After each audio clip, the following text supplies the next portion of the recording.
வாழ்க்கையில் நம்ம சந்தித்தவங்களில் சிலர் நம்ம ஏமாற்றியிருப்பாங்க, சிலர் நம்மை அவமானப்படுத்தியிருப்பாங்க, பயன்படுத்தியிருப்பாங்க, சிலர் நமக்கு பாடம் கற்பித்து கொடுத்துருப்பாங்க. ஒன்று மட்டும் நினைவு வச்சுக்கோங்க, அவங்க தான் நம்ம சிறந்த மனிதர்களாக மாற முக்கிய காரணமானவங்க. அந்த வாழ்க்கை விதியின்படி தான் நடக்குமே தவிர ஒரு நாளும் நம்ம விருப்பப்படி நடக்காது.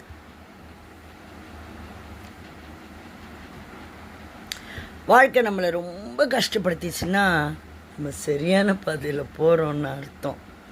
ஒரு மனிதனை அழகாக காட்டுவது அவனது நிறமோ பணமோ அல்ல, குணம் மட்டும்தான். படைக்கும்போதே உன்னை அறிந்தவர் இறைவன். அவருக்கு தெரியும் உன்னை எந்த இடத்துல வைக்கணும்னு, கொண்டு வச்சிருவார். சுற்றி இருக்கிற மனிதர்களை பற்றி கவலைப்படாது.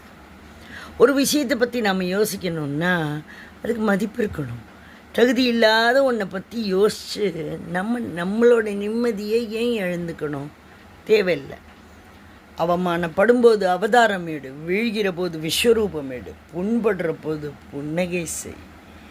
வாதாடுவதை விட்டு விட்டு வாழ்ந்து காட்டு. எதையும் பொறுத்து கொள்ளும்போது நல்லவர்களாக தெரியும் நாம். எதிர்த்து கேள்வி கேட்கும்போது கெட்டவாளாயிடுறோம். அனுபவங்களை சேகரித்து வை. இனி வரும் நாட்களில் எச்சரிக்கையோடு செயல்பட அதுவே உதவும். உன்னை உதவியரை உனக்கு ஒருத்தன் உதவி பண்ணுறான்னா ஒருபோதும் மறக்காத. உன் மேலே அன்பு கொண்டவரை ஒருபோதும் வெறுக்காதே. உன்னை நம்பியவரை ஒருபோதும் ஏமாற்றாது.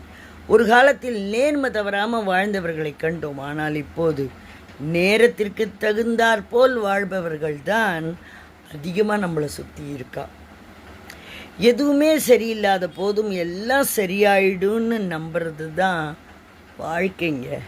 கோபம் எல்லோருக்கும் திமிராக தான் தெரியும், ஆனால் யாருக்கும் தெரிவதில்லை அது வேதனையின் வெளிப்பாடு என்று.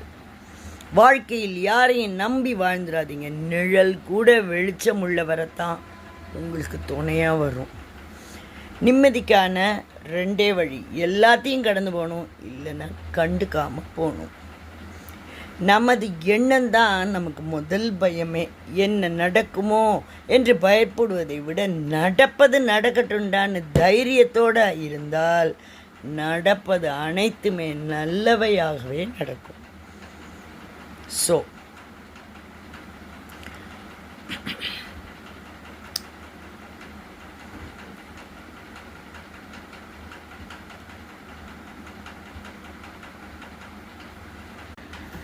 இப்போதைக்கு பை பை.